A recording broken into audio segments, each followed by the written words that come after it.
Okay, let's get started. You guys ready? Let's go. Better bought your pen and paper. We're going back to the basics. Some of you guys might feel like you already know this stuff, but this stuff is going to be very effective. It's always good for a refresher course. So talk about sometimes training is just repetitious. It's always about repetition for me. So like anything that I'm doing or studying or learning, I always make sure to get a lot of reps in so that I can have the unconscious competence. That's really what it comes down to. The more you do something, the better you get, the more rehearsed you have, and then it opens up for some flexibility so that you can be creative once you learn these trainings. A lot of these trainings are just formatted with a one size fits all. Anybody can be plugged into the system and having a very effective means of being able to transfer and change out and how they're actually having the effective communication with people. So uh, we're going to go over the door knocking frame today. So I'm going to go over step by step, giving you guys the actual tools and stuff and the structure for these things. I also was knocking with Eli yesterday, and I was like, well, I need a better script for these guys to be able to have, and I did create a script. If anybody wants my script, I can actually send that over to you. I'm going to make a PDF for it. But in the script, there's a bunch of technical stuff in there, but you don't have to even know what the technical stuff is. You can just rehearse and tell them exactly what's in the script, and then it's going to use embedded commands, presuppositions, and all sorts of stuff just by memorizing the script. You don't have to know the techniques to be able to leverage and use these things. So presuppositions inside of the solar space are probably the most it's a way to relay information and be able to get people on the same page because it presupposes that one, their bill's going up, they know their bill's going up, whether or not they're going to openly admit it. Number two is that they're experiencing some immense amount of pain. And there's a couple other variety of factors and then some embedded commands in there. But I'm going to go for I know Dylan, Ace, and Eli, relatively new. For some of you other guys that are on here that have been doing this for a while, sometimes we just need to go back to the basics and figure out exactly what it is that we need to do to refine and get better on our pitch. I want to let you guys know, dude, when you're setting a consultation, you're not selling solar, you're selling the appointment. So don't get into the position where you're trying to really sell them solar. I mean, you want to leave nuggets and stuff in there. You want to engage in some sort of curiosity, right? So I'm going to give you a couple the mindset frame. The mindset frame is one is I like to come as the authority figure, which is why I'm going to tell them, I'm going to ask them by their name. Um, the other thing is number two is like be their friend, not a salesperson. So often when I'm knocking with people, like I see you guys and see myself sometimes, like I take on this like this ulterior personality, and it's not being authentic. I mean, if you're just authentic and you're being yourself, you will always get more deals because you're in alignment with yourself. If we start faking it and pretending that we're somebody else because we want to like cater to these people, you get out of alignment and people have bullshit meters. They can sense this thing from 10 meters out. So the best deals that we get are the ones that we can be ourselves. We can maybe you're kind of like you're a jokester like Jeremy, or maybe you're like a serious person. Whatever that personality that you have inside, you've got to find a way to get this in alignment with your conversational tone. Stories sell. The mindset frame too. Stories are going to be able to relay information without telling people. And I'm big on stories. If you guys have ever sat with me inside of a presentation, if you've ever sat with me on a door, I'm always telling stories. And in the stories, they're going to have information that I'm relaying to the customer that will seep into their unconscious, but also consciously aware of some of these things. And this is where I'm going to embed some presuppositions with these people. And then using evocative language like freaking out, shocked, locked in, slammed with rate hikes.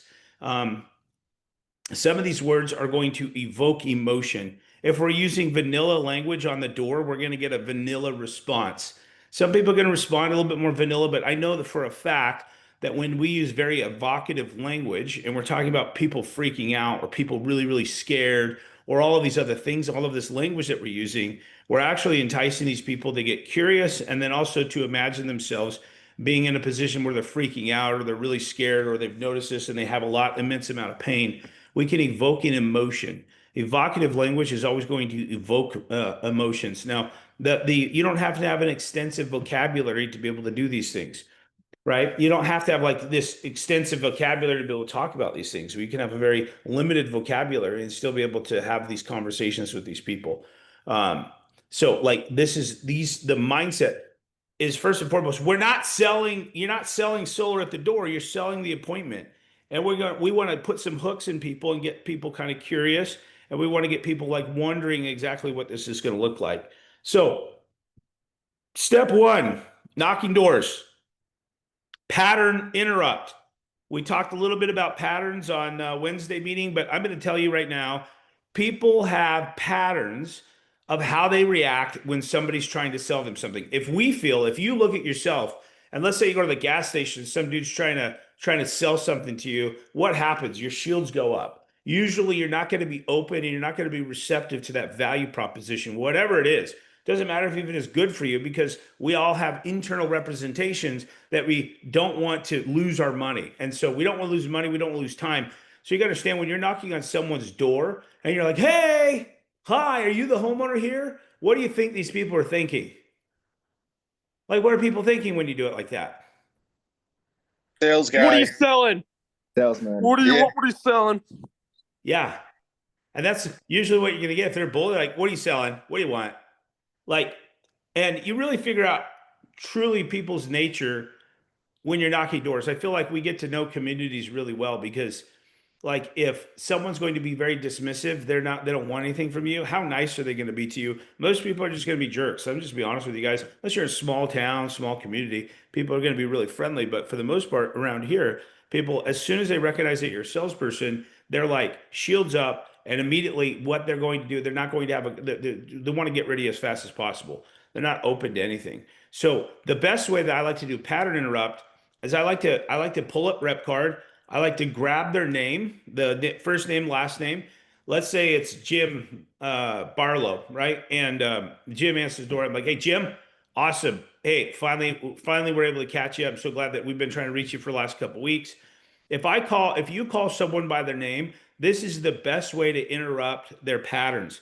Because if someone comes to your house, imagine someone coming to your house and saying, "Hey, Josh, hey, Dylan, hey, Tom, hey, Thomas, hey, Ace, hey, Tanner." Imagine what happens with their frame when you ask them these questions. How does this guy know my name? There's a bunch of curiosity that they have immediately by wondering how you know their name. So maybe they answer the door and their first name's Jim and a lady answers the door, but you see the last name. "Hey, are you Mrs. Barlow?" And like, "Yeah, I'm Mrs. Barlow." So like, um, you can actually go from there. Now, there's a chance maybe about 20% of the rep card information is incorrectly written, and so you can easily recover just by like, "Oh, this isn't the Barlow residence. Okay, is this 335 Mulberry Street though? Okay, good. I just got the wrong information. I'll show them on my phone. Just got some wrong information here. Hey, this is going to be real quick. I got something really important to say." When we use evocative language, we want to be talking about stuff like, "Hey, this is really important. I got to be real quick." You always want to release the buying pressure for people. People feel like immense amount of pressure. I'm always like, "Hey, I got to take off real fast, but before I go, let me kind of tell you what's going on." I'm going to say, "Hey, this is really important." So, Justin Ramey, if I come to your house, say, "Justin, hey, this is really important. I got to talk to you really fast." What are you thinking? Like, dude, your mind is trying to put the pieces together before I tell you. We will always try to forecast what this is about, what this means, the internal representation that we have. If you call somebody by their name and you say, "Hey, this is really important. I got to talk to you real fast," this immediately is going to break all their preoccupation. The second thing I like to do before I'm doing all of these things, before I'm even knocking on doors, if I'm coming out to a new neighborhood, I'm going to go knock the people that have solar. And I'm not knocking them to sell them solar, Thomas. This is maybe your thing. I'm knocking these people to figure out what their story is. I'm going to be like, "Hey, I'm not, don't worry, you guys, I'm not selling anything. I saw you guys got solar. When did you guys do your solar system?" "Okay, awesome. And why did you guys make that decision to do this?" You're collecting information. This information is priceless because it allows you to use stories throughout the neighborhood. If you show up to a neighborhood, you start knocking doors, you don't have any anecdotes to tell, you don't have any stories to tell about the neighbors. I'll be like, I'm going to find out all of their information. I'm going to find why they made the decision to go solar. what's their experience so far, and I want to find out their deep motivation. A lot of times people are like, dude, I was sick of paying the bills. I just wanted to have some sort of relief. When he came over there, they showed me what the deal looked like. I thought it was really attractive. I knew I was going to save money. That's why we made the decision to do it. They're going to tell you whatever their buying motivation was. Make sure to store that in your memory bank so that you can use this story on the doors, right? You're going to use this story. Now, if you don't have, let's say you knocked in the neighborhood and nobody had a story, use another story from another customer that made a decision to go solar. If you're brand new and you don't have a lot of customers that made a decision to go solar, you got to find some stories and stuff to be able to leverage. You can borrow one of my stories. You can borrow somebody else's stories. You can borrow someone else's stories that has the very important information. Now, what I'm going to tell you right now is these stories are very impactful because we can deliver information without telling people. Salesmen tell, stories sell every single time. If I tell you a story right now, you're going to be listening intently and you're going to imagine yourself being in the character's shoes. So let me tell you, knocking on their door. Hey, are you Mike? Awesome. Hey, been trying to catch you guys for the last couple weeks. Hey, this is really important. I got to tell you what's going on. We worked with Jim down the street. Jim made a decision to go solar. I know this is solar, but you just got to hear me out for this is really important. Jim made a decision to go solar probably about 2 years ago. He got the billing insert from SRP and he understood, he could read it, and he knew that they were going to be doubling the bill in 5 years. So he was freaking out. He was wondering how he was going to pay the utility bill and put food on the table. He's on a fixed income. Now I see that you're probably young and you're in working. You're not on a fixed income. But listen, the utility bill is doubling. They sent everybody the insert probably about 2 years ago. A lot of people threw it away, except for people like Jim and some of these other people that are really concerned about the rising utility bills. What we're doing is something a lot different than what you've seen before. We're actually designing these energy programs. This is sponsored by the U.S. government. They're paying 55%, about 55% of your solar system. This is not about you buying solar. I know you've probably seen solar and you've had a lot of solar guys knock on your house, right? Okay, this is something completely different. You've never seen this before. My job is not to sell you solar. My job is to sell you dirt cheap energy. So why Jim did this is he was freaking out. He made the decision to do this. He was just like you. He had predisposition to not wanting to do this because so many solar guys had knocked on his house. But once he saw how the program gave him freedom, it gave him flexibility, gave him a better quality of life, and massive amounts of savings. He was willing to look at this. Just talk to Jim right now. He's super excited and happy that he pulled the trigger to do this. He no longer has to pay these SRP rate hikes, and he has the absolute certainty in his foreseeable bill. Now, I see that Jim's on the same side of the street as you. You guys have the same, almost an identical roof, and I'm assuming because we saved him so much and gave him so much certainty that we can probably do that for him. I'm not here to sell you, though. That's not my job today. In fact, I don't even know if I can work with you.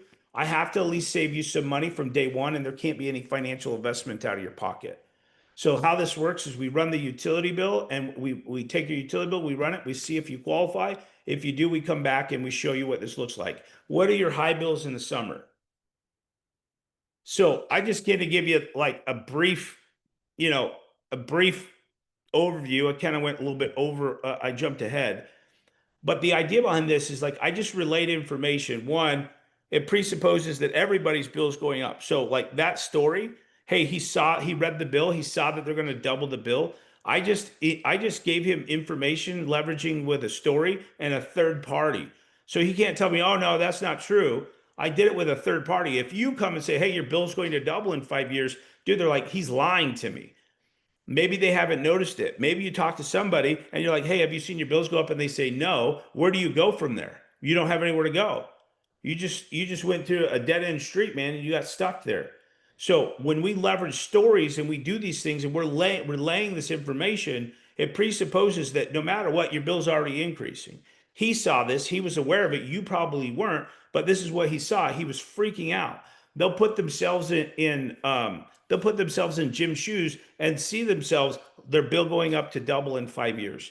So I just relayed a ton of information just by leveraging that story. I went a little bit further into it. I did like basically the full pitch. A lot of times objections will come out. If you're saying, "Hey, it's solar," objections will come out. These are great. These are great opportunities for us to be able to close these people. I'll get into that in a second.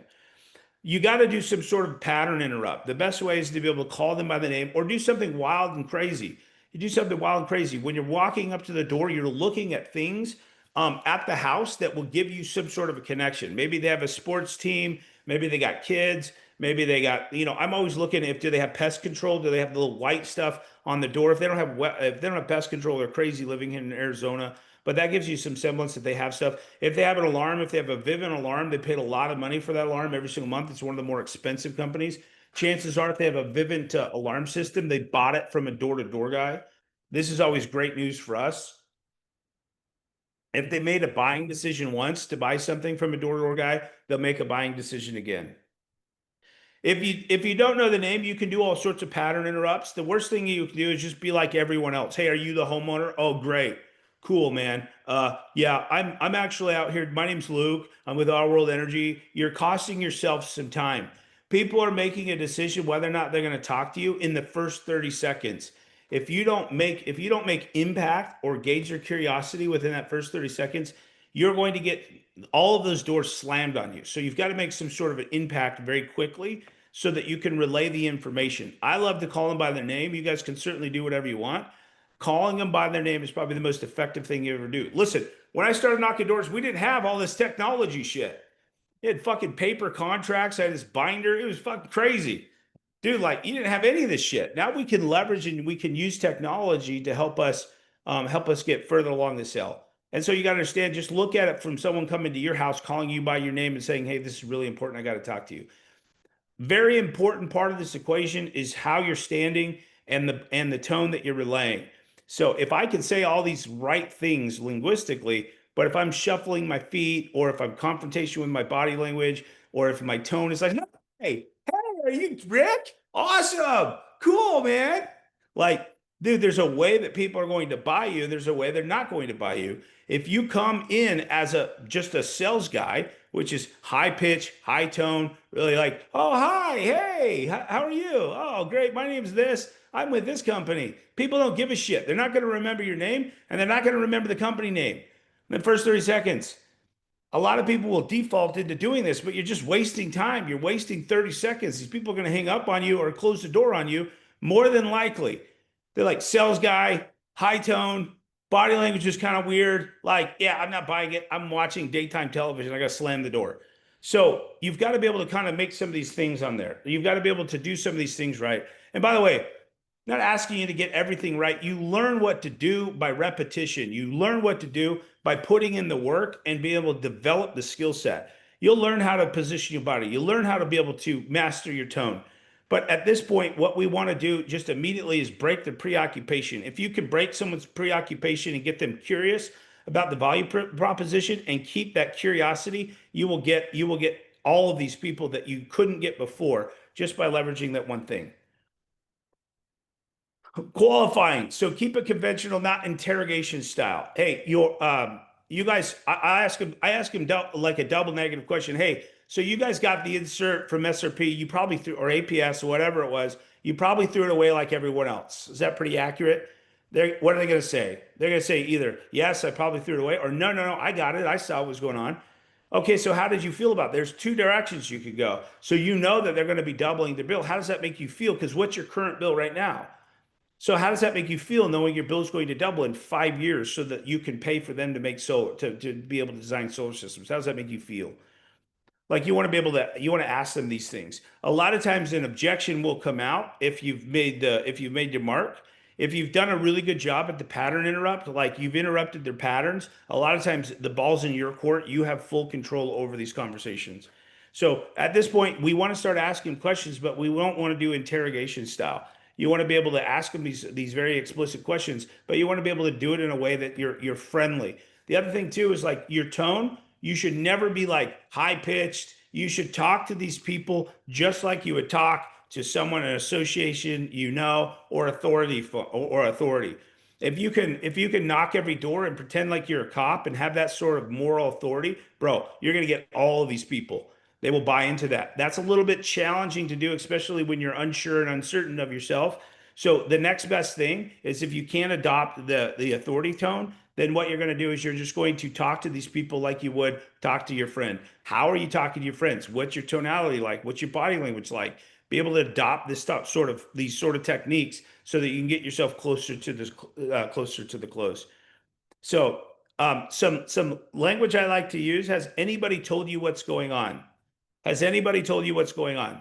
And they'll be like, yes or no. Yeah. What do you mean? What's going on? What's happening? Um, did anybody show you how to get grandfathered in before the rates changed? Did anybody show you how to do this? You're not asking, you're assuming, letting them correct you. The other thing is you can do elicitation techniques to be able to get them to give you information. At this point, there's going to be some objections that come out. A lot of times, if you're in a saturated area, what are they going to tell you? What are they going to ask? Is this solar? Hmm. And what's a good response to that? What is it that you hate about solar? There's two people that spoke. What? What is it that you hate about solar? Okay, good. Okay, that's a good one. What's another response?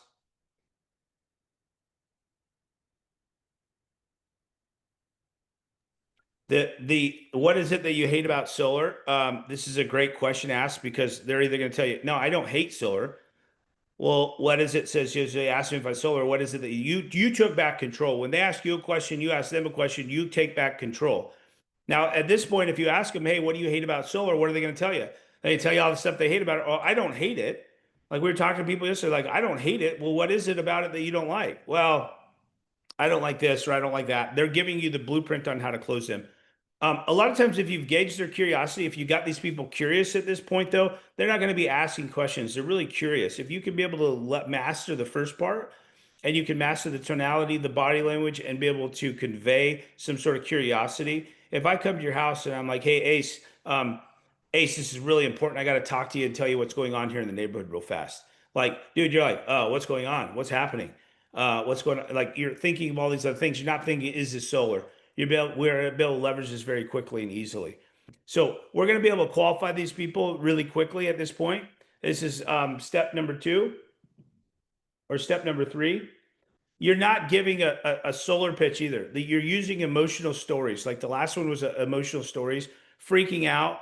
People are really concerned. Like you be able to use these language that people are being able to understand and know what this is looking like. Here's another one. Like if I'm talking about Jim down the street, because he's not going to let them slam him. He's not going to let the utility slam company slam him. That's why he made a decision to look at this. If I use the word slam him, you're like, it breaks all the preoccupation. You're like, slam him. What does that mean? You're trying to ask yourself, because when we're talking to people, we're looking at their response. We're just locking in a few people. I'm going to tell them why their house is going to qualify. Go ahead, Ace. Do you have a question? Yes, sir. So, when they say like, when I say like, why you don't like solar or why do you hate solar? Do I answer the question or do I immediately like ask them a question? No. So you ask them that. They should answer. So if I ask you a question, what do you feel like you're compelled to do? Answer the question, right? Right. So I just asked you a question and you felt compelled to do what? Answer the question. Okay. So if you ask someone a question, what are they going to feel compelled to do? Answer the question. I asked you 3 times in a row and you gave me the same answer on every single time. If you ask a question, they're going to feel compelled to answer the question. This is how we gain control, because we're guiding the conversation. Listen, the quality of your questions will determine the quality of your sets and the quality of the money that you make. Because when we ask a question, we're redirecting their attention. Now, if they're like, "Oh, I hate solar," if I ask them, "What do they hate solar?" What kind of response are you getting? Ace? Usually they say, I don't really like solar because, and then they will tell you. And they don't tell you? No, I said, and they would tell you. I Okay, usually so why haven't the responses you've been getting, why have they been telling you that? because it's either a loan or they trying to sell their property in like couple of years and things like that. Okay. All right. So this is great. I love objections, because when they give us objections, what do we have the blueprint, right? Yes, sir. So if they say, if they're saying, hey, there's a big loan, so if they just go that route, so like you can, and now what we want to do is we want to probe and we want to ask them questions. This is kind of going off track, but objections are a big part of the equation. Most people are going to all the low hanging fruit in Arizona, the majority of it's gone. There may be a couple pieces left, but the majority of it's gone. So we just have to skill up and be better than the other people. So maybe they say this, hey, no, there's a big loan. No, let's just role play a little bit. Hey, no, there's a big loan. I don't, I'm not trying to get in debt. Let's just roll this out. A lot of times people will give you two or three objections at this point. They're like, oh no, oh, is this solar? Oh no, what do you hate about solar? Oh, I don't like this or I don't like that. They'll give you a couple of them. You can isolate these. So if we want to isolate them. So if they say, hey, no, there's a big loan. What do we know? We know that we're not doing big giant loans, right? And so what do we feel like we want to do? We want to tell them what? You want to tell them with this program, there's no loans, no money out of pocket. If they do say like, I have to put money down like a $5,000, but yeah. Okay, so we as less skilled salespeople, we immediately want to answer the objection, right? We want to say, oh, this is something completely different, right? This is what we feel compelled to do. We want to like, oh no, this is something completely different. But no, that's not what you want to do. I'm going to train you guys to be absolute savages. This is not what you want to do. So if we role play this and they're like, hey, no, there's a big loan. I'm not trying to do all that and stuff like this. We know that there's not a big loan and we know the simplicity of how this program works. So what we want to do is we want to start probing and we want to start doing an elicitation technique. So I'm going to just role play for a minute. So what I hear you saying is because solar was a big loan, that you were unwilling to do it and the savings probably didn't outweigh the loan amount. Is that kind of because you've sat with someone before, obviously, right? Yes, sir. Okay. And so the savings didn't outweigh the loan price, is what you're telling me? Yeah, it didn't even outweigh it. That's why I didn't do it. Okay. So the loan was scary. You weren't saving enough money. And so that's the reason why you didn't make a decision to move forward, right? Yeah. Okay. So I understand that. So is there any other reason why you hate solar?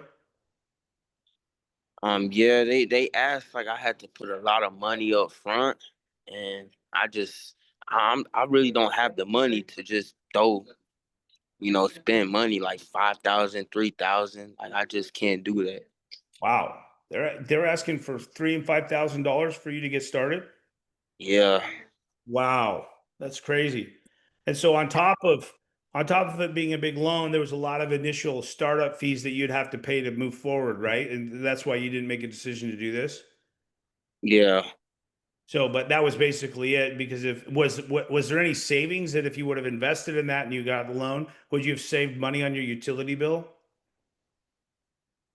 yeah, Okay. But did you remember what the ROI was? Like how fast you'd be able to make your money back that you had to invest the $3,000 to $5,000? Do you remember the time frame for that? yeah. They said probably like 6 months, 6 months. 6 months to make you 3,000. That's good. That's a pretty good deal. How high's your bill right now? like 250.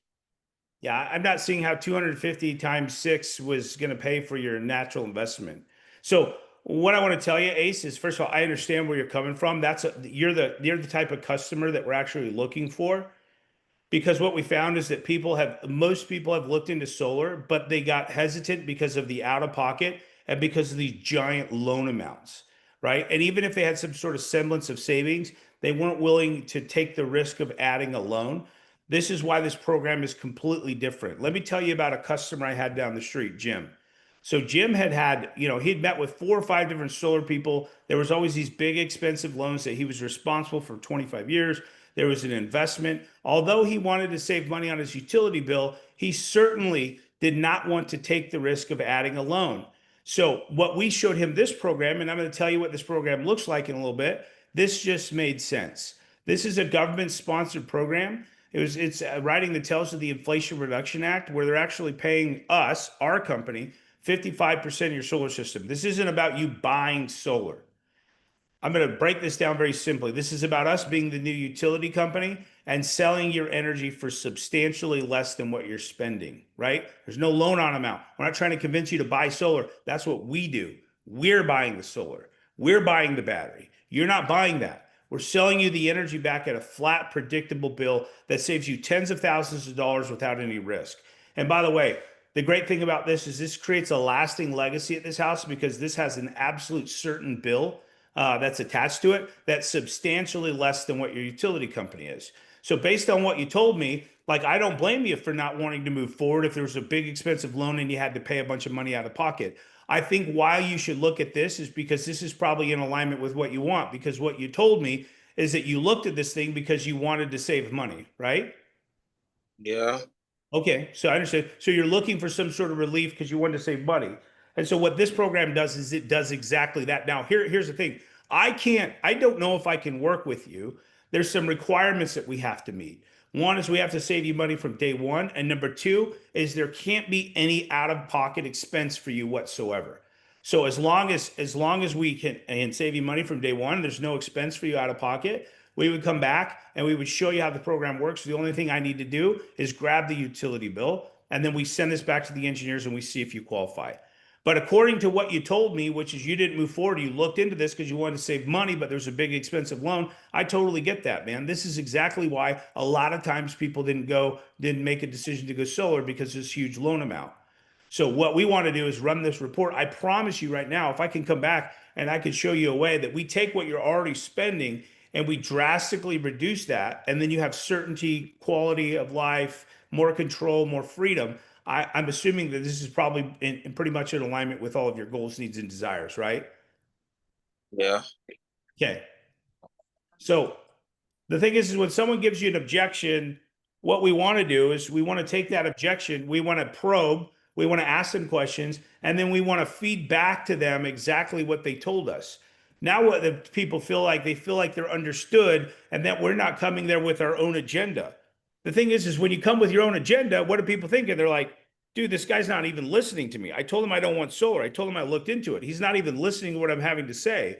So what I did is I identified with empathy. I understood his position. And now I'm able to easily and effortlessly be able to deliver a solution for this guy to his problem. What's his problem? If anybody has sat with solar people before, they were interested.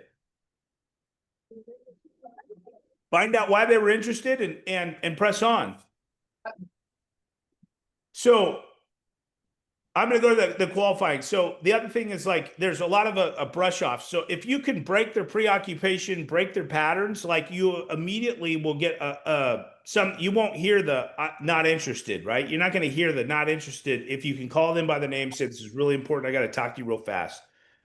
If they're saying not interested, totally get it. Don't have to be interested to qualify.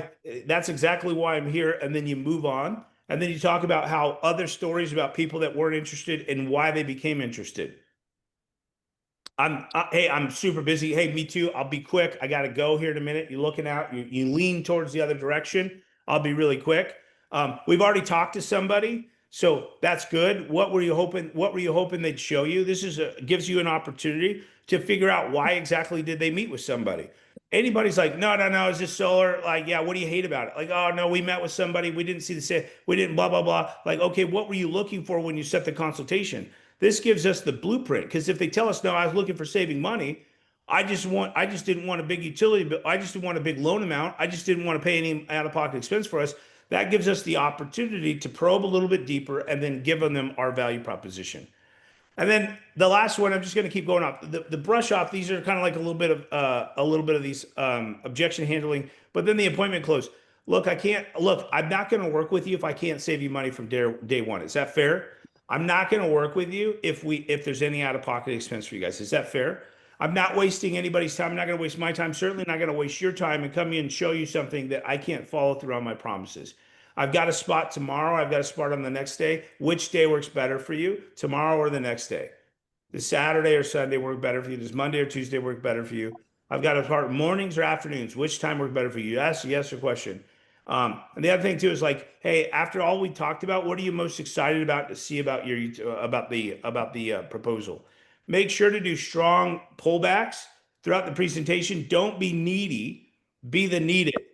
Listen, there are people that we won't work with. There are people that aren't going to qualify. There's people that just aren't going to, we won't be able to fit their needs and desires. It's really important that we open up some sort of a dialogue that we be able to get some of these things. Remember, you're not selling solar, you're selling the consultation. If everybody can remember, you're not selling solar, but you're selling consultation, and you're going to be able to do this with curiosity and like and some sort of excitement, then anybody that comes into that house and we know what they're looking for, we can easily and effortlessly deliver this to them. Scarcity frame. Also, making sure that you're leveraging and using urgency throughout the presentation. Hey, listen, this program just came out 8 months ago. Unfortunately, the government passed the big, beautiful bill. All these credits are being eliminated at the end of the year. And so everybody's freaking out that are aware of this bill because they know there's no more subsidies in solar. There've been solar subsidies for about since 2006. They were supposed to go 2000 till 2030, and they're pulling all the subsidies. All the subsidies. So this is why people are looking at this today. And I know you probably looked at this before, and I know that you probably like this, and this. This is the reason why you looked at it. But here's the reason why people that didn't look at this before, they're looking at it today. The structure of this is really simple. The structure, by the way, a good set is going to take you about 15 minutes. It's open dialogue. I can't cover all of the customer's dialogue. I can't be like, okay, well, they're going to say this and say this, they're going to say this and then say that.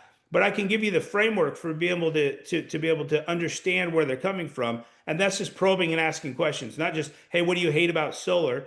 Okay, all right. So what else? I mean, as that, and then you got to go along those lines. You got to start asking them. Then you reiterate what they're telling to you. Now, this is going to require you guys to be good listeners. You have to be a good listener to be able to reiterate exactly what these people are saying.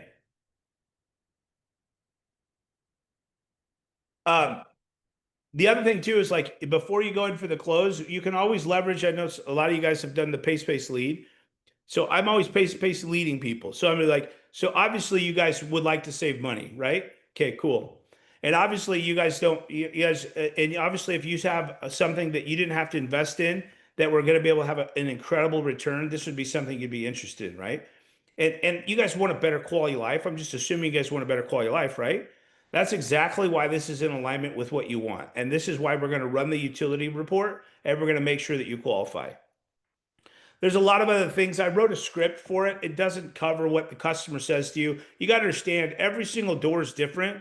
Like it would be nice if everyone you could just go by the script. You could ask them to dialogue and you get an automated response, but people are going to be people. And everybody has some sort of a different response. It's up to you to have the awareness through repetition. You get the experience and knowing what to say by putting in the time on the doors. And then you figure out what responses that you need to be able to make to people when they give you these automated responses. Like any of the objections, if you can probe into the objections and you can figure out exactly what it is that they're objecting, then you can find out the blueprint on how to do it. Does that make sense to you guys? Yes. Okay. Does anybody have any questions?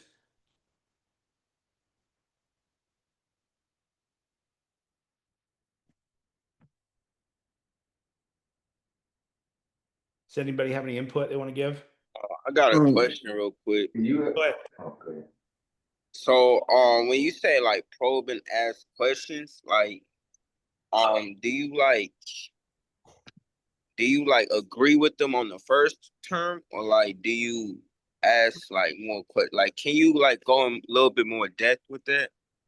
So give me an example of an objection.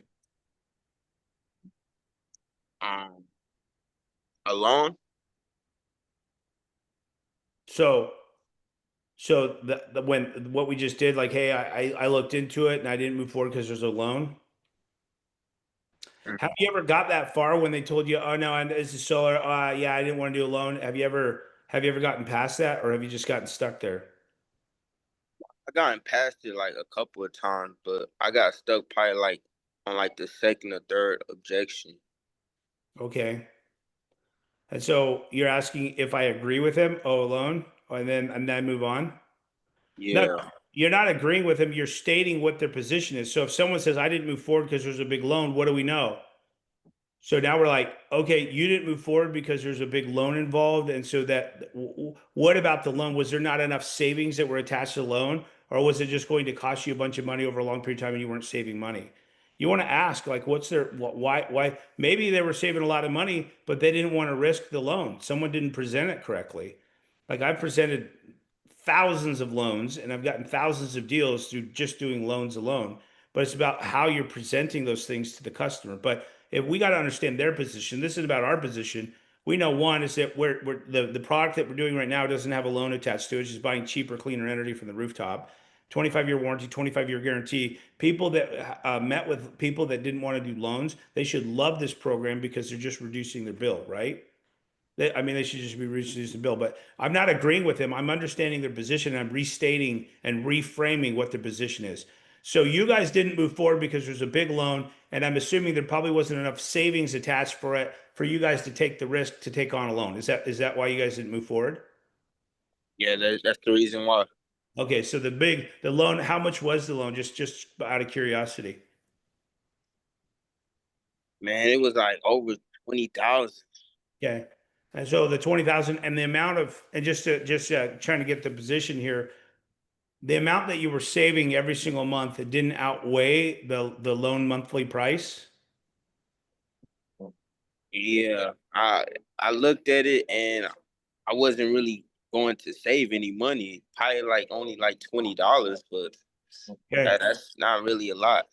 So they did have $20 in savings, but that wasn't enough for you to take on a $20,000 loan, right? Right. Okay. So you think that if you would have been presented an option to not have a loan, but just to save money from day one, would you have done it? Yes, sir. Okay. So, and you said $20 wasn't a lot to take on a loan, but what if a solar proposal quote came back and you were only saving $20 a month? Would you move forward if you're only saving $20 a month with no risk? Yeah, I would. Okay. And then what's your average utility bill right now? Like 160. 160. Okay. So $160 a month. So what I hear you saying is like you didn't move forward because there's a $20,000 loan. And the other thing, kind of what I understand too, is 160, you probably don't have a lot of pain. Most of your customers, most of the neighbors out here are paying 250, 260. So you probably don't have a lot of pain associated with a $160 bill. Now you haven't thought about the future and how this 160 is going to be 300 in less than 5 years, according to what SRP's announced. I'm sure you probably haven't thought about that either. But how this actually program works is we're not here to sell you solar. We buy the solar. We maintain the solar. We guarantee the solar. All we do is we sell you that energy that the solar generates at an extreme discount because now we get out of all of those fees and everything else like this. According to what you said, and I think we probably should save you $20 a month. I don't know. Listen, I'm not going to come back and waste your time if we can't save you at least $20 a month because according to you, you would have moved forward if at least you would have saved $20 as long as there was a loan attached to it, right? That's what I heard you saying? So obviously, when we send this to the engineers, I'm going to put on there that we have to save you a minimum of $20 a month for us to come back. It should be more than that, but I don't know until we send this. We can't work together if there's a big loan. We can't work together if there's any out-of-pocket expense. We can't work together if we don't have those set savings. It should be more than that. Usually you save anywhere from 10 to 40% of your utility bill. So is that fair if I run this, that I'll just call you up and say you couldn't qualify? Is that fair to do? Yeah, that's pretty fair. Okay. I So just want to look at it. how this works, go grab the utility bill. I'm going to finish entering your information and then I'll go run this report and we'll schedule a time to come see this. So Okay. I have tomorrow or I have Monday. Which day works best for you? Probably Monday because I gotta do stuff, tomorrow. Do mornings or afternoons work best for you and your spouse? Morning time. Okay, is your spouse going to be here as well? She gonna be at work. Okay, later on in the afternoon, when's the best, when are you guys always together? Like late, like 8 o'clock. Mhm. What days off? Do you guys have correlating days off during the week?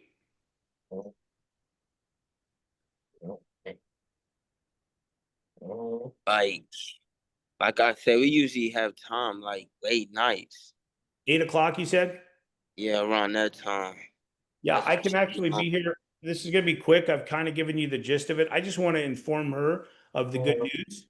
And so let's do this Monday at 8 p.m. It'll probably be about 20 minutes. I've already given you the gist of it. So we're going to schedule this at Monday at 8 p.m. Does that work for you?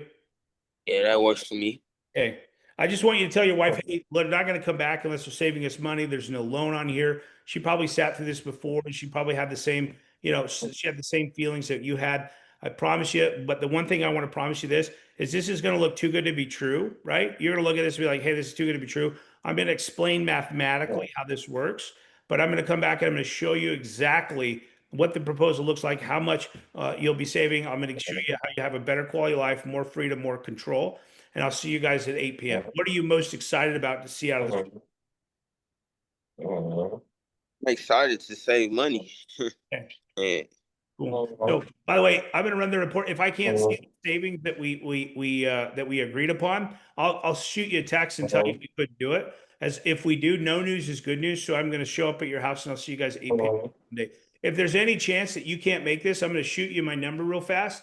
Just let me know so I can bump somebody else in that slot. Is that fair? yeah, that's fair. Okay, cool, man. Thank you. Okay. So Hey, I asked, I reframed, and then I restated, and then I came in and he told me a lot of times people usually won't tell you what they want. And you're asking hard questions like, would you have done it if you would have had the $20 savings and there was a loan attached to it? People aren't always going to tell you that. So just let you know, you're going to have to probe, you're going to have to ask. People hold their cards close. Does that make this the format? And here, by the way, too, I want to keep it as simple as possible. You don't have to know how to answer the objections. You ask them what they're, you ask questions to them, and then you figure out if this model of what we're doing makes sense to these people, right? If it makes sense, then we move forward and we pull the trigger on these things.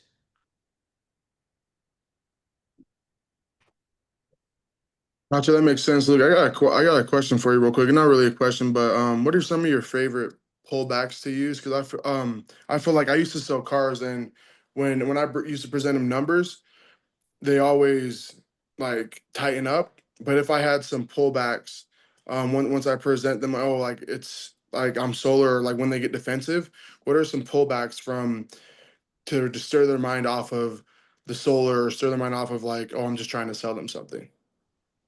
Yeah, I'm not going to work with you if we can't meet certain criteria. I'm not going to, I'm going to use very strong emotional language. When I tell somebody I'm not going to work with you, I don't say vague or like ambiguous language. I'm not going to work with you if there's any out-of-pocket expense for you. I'm not going to work with you if we don't have savings from day one. That's strong language. Like if I tell you that, I'm not going to work with you, you want me to work with you because now you think there's a chance that we might not be able to work together. People want what they don't have. This is the strongest pullback at the door you can do. This is the Okay. strongest pullback you can do. So some of these things, if you're inside of it, if you're showing them numbers and they're doing pullback, it's because you show them the numbers, you didn't build enough value. And so when you showed them the numbers, it didn't line up logically and they weren't bought in emotionally. Because if people are bought in emotionally and they feel like this value proposition outweighs the monetary value, you're not going to have any pullback. They're just going to move forward with it because it makes sense logically. You're anchoring these people emotionally on some sort of stance. This is why we're using evocative language. Listen, I know there's a lot of logical people on here. This makes sense logically 100%. But if people bought logically, we should be able to get every single person at the door. This just makes logical sense. It's just a math equation. It's a subtraction method. All we're doing is subtracting from what their current bill is. It makes sense. But people don't buy illogically, they buy emotionally and they justify logically. So you have to have those emotional anchors. This is why it's really important that you're having these conversations with these people and you're figuring out if you could talk to them like a friend, they're going to open up to you like a friend and they're going to give you all the information. And then it's up to you to have the wisdom to understand their position and be able to give them exactly what it is that they're looking for emotionally. Logically, the numbers will just have to make sense. If you're coming in there, you promised them all these savings and you're charging them $100 more per month, bro, you're just a liar. So you found out, oh, he's like lying. So maybe that wasn't your position. Maybe you're like, hey, you'll save money in 5 to 10 years or whatever it's going to be as the utility rate catches up. But just be cautious. A lot of times we're going to sell. I'm going to get people interested in savings. This is what I'm going to do.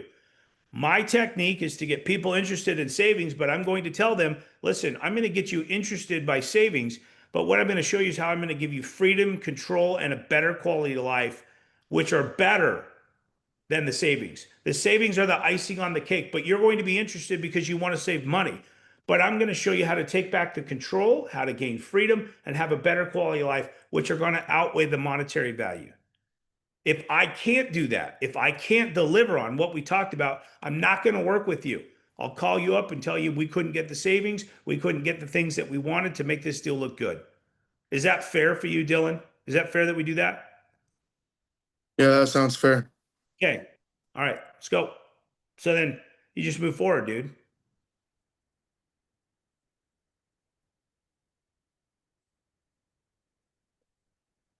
So the concept and the idea behind this is to the first 30 seconds, people are going to determine whether or not they're going to talk to you. So you have to make the first 30 seconds count. Don't tell them your name and who you're from, dude. People don't give a shit. They don't care. When you tell them that, they're like, oh, this is a sales guy trying to sell me shit. Immediately their shields are up.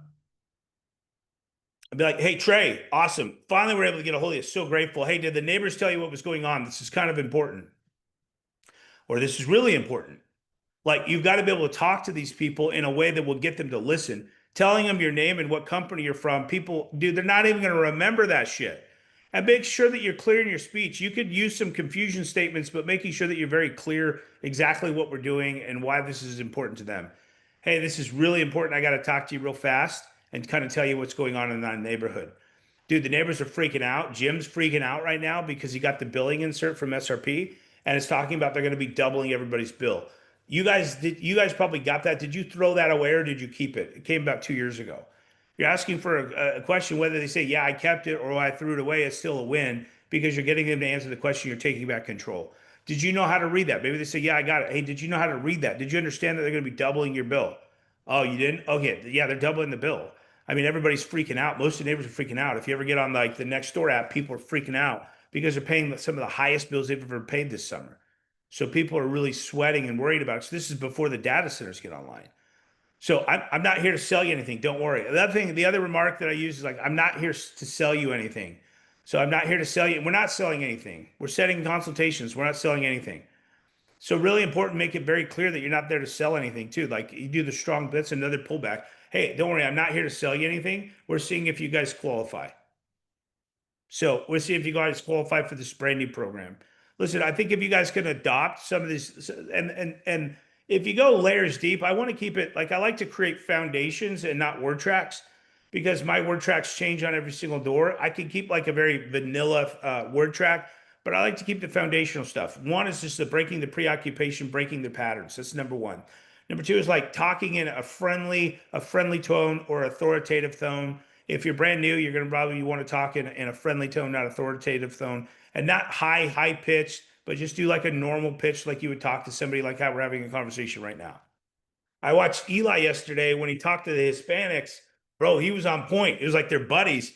And then it got to white people and he seized up. I was like, dude, fucking completely different person when you talk to white people, bro. What's the problem? I said, dude, yeah, I know you relate with the Pisces, bro, but guess what? We're all the same. We're all born and we all die, dude. So like you got to find some commonalities in there. A lot of times, a lot of us will generalize on people that we're comfortable with. My job, my mark is to help you guys be comfortable talking to anybody, anywhere, anytime. And the other thing is it's a construct of your mind. And so I used to be like this too. I used to only want to knock when I was doing alarms. I'll be honest with you. I love knocking the trailer parks. These guys are lay down central, dude. I just tell them, go in there with absolute authority. But what happened is I didn't get well-rounded, or when I worked into an area that was really easy, my skill set went down. The skill set that you guys should all be wanting to achieve is to be able to talk to anywhere, anytime, any place, and be able to have the same conversation with somebody that's a high status as with a low status. We're all the same. And the only difference is the construct that you made inside your mind. You knock on a multi-million-dollar home. It's the same thing as knocking on someone that's gotten a $200,000 home. The only difference is the construct in your mind. But if you can look at every house as the same, we're there to help people. We're there to give people a good service. Everybody wants this, and be certain about that. You can talk to anybody, anywhere, anytime, and you can have this conversation with them. And so this requires you guys to develop your skill set and develop and work on your own mind. This isn't external, this is internal. And this is the viewpoint that you have on everybody that you have a conversation with. So we'll always default back into this, like, oh, there's this or that or whatever. dude, I used to get really scared talking to cops. Like I'd be weird. As soon as I found out they're cops, like I would just, dude, I'd be like, my name wouldn't be Luke, it'd be Jimmy, right? Some shit like that. Cause I'd like change my personality. And I was like, these guys, and who has the biggest bullshit meter on the planet? It's cops. Like, who the fuck is this guy? I'd be in there selling him an alarm and I've got a record, dude. I'm like, oh, I hope he doesn't run my report. I'm in trouble. But the thing is like once I got used to it, I was like, hey, I'm here to do a service. I'm actually legitimate. I'm legal, not doing illegal shit. You know, like this is what it's all about. And then I started having conversations with them. And here's the other thing. One other thing before we end. Listen, everybody on here has a personality, and your personality is unique to you. It's because of all of the stuff that you've been through in your life. The best way, the best salesmen are the people that can be their authentic selves and not have to fake it. If you can be authentic on who you are as an individual, you will get that many more customers. Some people will like you. Some people will dislike you. Some people love me. Some people hate me. I'm not trying to get the ones that hate me. I'm not trying to get them to like me. I'm just trying to be my authentic self. And through my authenticity, I will get way more accounts because I can be myself and people appreciate authenticity. So love you guys. We have Friday, Saturday. Let's finish strong. If you don't have a fucking deal, let's get a deal, man. Let's pop it. Let's end the week well. Let's go. Hell yeah, dude. Hell yeah, dude. Let's get it. Oh, Let's right. go! What, Dylan? I didn't even know you were in the call. Special guest. Let's go. Dude, Jeremy Warren, bro. Look. Dylan's coming on. Bro, Saturday. Jeremy's on the Oh, call, bro. I shit. can't see those big ass lips, bro. Where's he at? Is that Jimmy?